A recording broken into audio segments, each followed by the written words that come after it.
It is every human's gift. Whatever you give your emotion to becomes reality for you. We are infinite consciousness. There are many ways to put this. We're immortal, godlike beings who've long ago forgotten what our power was. The potential of consciousness is enormous. It's very important to realize that how powerful we are may be the single most important component in this whole picture that enables us to save the day. This may be what it's really all about. What the military authorities had found out was what humans are really capable of. And he said that this had been buttoned up really tight, because if we knew how powerful we really were, how powerful we really could be, then we would, in his own words, cause chaos around us, and this could never be permitted. We could rearrange the reality around us in the way that we wanted to. We're being deliberately dumbed down. Our food is being poisoned. Our children are being lied to in the schools. We're being fed propaganda in the media. We're being forced into this tiny little box. We're being kept busy with game shows and ball games, and we are discouraged from really finding out what it is that is our heritage on this planet. Eric von Däniken has just published a book which is called History is Wrong. There's so much which we are denied, and so there's this straitjacket that there's the opportunity for us to break out of, and it's this straitjacket which has been deliberately put in place by these very people who've been creating this plan. Where this plan originates from, it's very interesting to speculate. Many people think that this plan requires such a superhuman level of intelligence and strategic understanding, and is so ruthless and so cold that the logic suggests that this didn't come from a human source. There's something else behind this. We have to think big. We have to think from the highest spiritual viewpoint that we possibly can do. That these people shouldn't be fought. What must happen is we just withdraw our consent from these things that are being done to us, from this plan that we're part of. And as I was saying just before, if you're in the military or if you're in intelligence services, withdraw your consent from this, because these plans can't happen without it. They're trying to counter what everybody I know is recognizing and referring to as a huge expansion of consciousness all over the world, an expansion of awareness. And it's entirely possible that this increase in consciousness is happening in direct response with this escalation of violent, forceful plans. It's a little bit like a movie script itself, where you've got everything building up to a climax with the forces of evil and the forces of consciousness just kind of getting ready for some kind of final confrontation. Now, I'm not trying to be biblical about this, but I do not believe that this kind of thing will actually come about. As I said many times before, we do all co-create our reality, we do all have a part in it, and I profoundly believe that by becoming aware of these plans, this is the way that we avert them.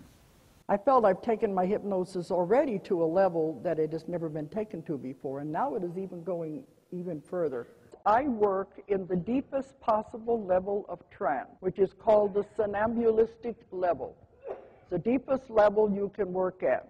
I call it the subconscious, but it is not the subconscious the way it is defined by the psychiatrists. That's a childish part of the mind. That's the part that hypnotists use when they want to stop smoking, lose weight, do the habits. That's not the part of the mind that I work with. I call it the subconscious. You may want to call it the oversoul, the higher self, the higher consciousness. But it is so big and so huge, it has the answers to everything. And I've done thousands and thousands of people.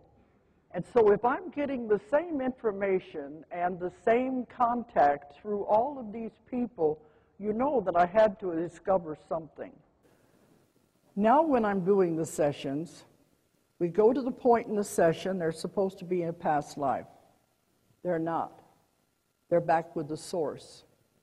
And they don't want to leave. There's going to be two Earths. That's what I have discovered, the old Earth and the new Earth. And those that are still into the negativity and don't understand any of this, they are going to stay with the old Earth.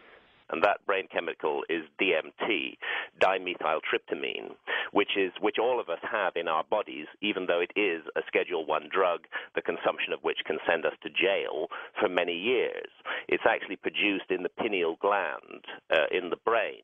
If you consider what is a human being, what is the most important, the most significant part of the human being? Certainly not his arms and legs or his stomach or her stomach, his or her. It is the consciousness of the individual. It is our consciousness that makes us human. It's the soul of that person. It's the soul of that person, and yet we live in a society which tells us that it is illegal, that we are evil, depraved individuals, that we must be sent to prison, sometimes for up to 30 years, if we as adults responsibly, in the privacy of our own homes, doing no harm to others, choose to explore our own consciousness. The adult choice to explore one's own consciousness with drugs is a choice that adults should be allowed to make in a free society. Now, if those adults then go and get in someone else's face and cause that person trouble, then the state should intervene, but not before. That's my view. Half the crime in our society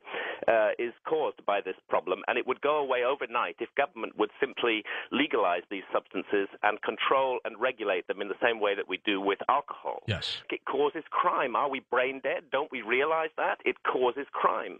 And the war on drugs is causing half the crime in our society. The answer is not more and more draconian penalties, not more and more billions of dollars given to armed state agencies to invade the privacy of our own consciousness.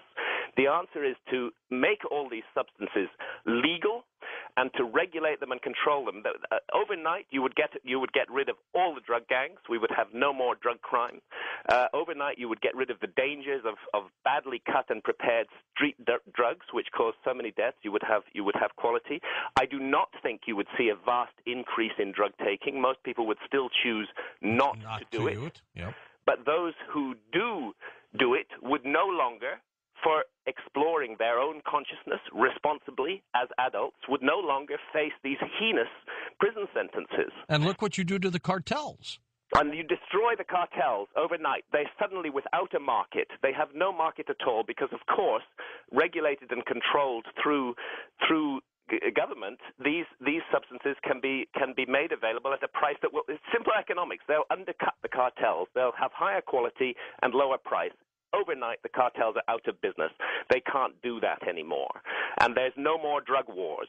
Everything, all that horrible miasma of awful human behavior where we are willingly handing over our young people to the worst people on the planet would be gone. Look at the vast fall in the consumption of tobacco over the last 20 years. That's happened because people have been given good, honest information about tobacco, which they have believed, and they've made the rational decision as adults to stop smoking cigarettes. That's what we need to do with drugs. If drugs are truly harmful, let's give them the information and let's trust adults to realize that, the way they've done that with tobacco. Tobacco was never illegal. Smoking cigarettes was never punished by 30 years in prison. And yet the consumption of tobacco has fallen. On the other hand, the consumption of all hard drugs has vastly increased in the last 40 years. Therefore, any logical person can see that the present policy isn't working and we need a change of direction. And philosophically, if we respect the integrity and the sovereignty of the adult, then we have to respect the adult's right to explore his or her own consciousness. Because if I'm not sovereign over my own consciousness, then I'm not sovereign over anything, and it's a waste of time to talk about freedom. It's a total waste of time to talk about it. So there's my rant over, George. Let's get back to the subject. And what is there in the consciousness that they want us to hide? I think that they want us focused on a very narrow strip of reality which relates to production and consumption, to turn us into robotic machines in the prevailing state system, which they so highly value. And yet, when we look at the ruin of the world around us today, it's all caused by people who are absolutely focused on that state, on the alert problem-solving state of consciousness and no other state of consciousness. So the experiences we have in those states of consciousness are not illusions and your brain on drugs. What those experiences actually are like applying a lens to the brain and allowing us to see more of reality than we normally see. And I think the powers that be don't want us to see more of reality. That which you give your energy and your emotion to becomes your reality.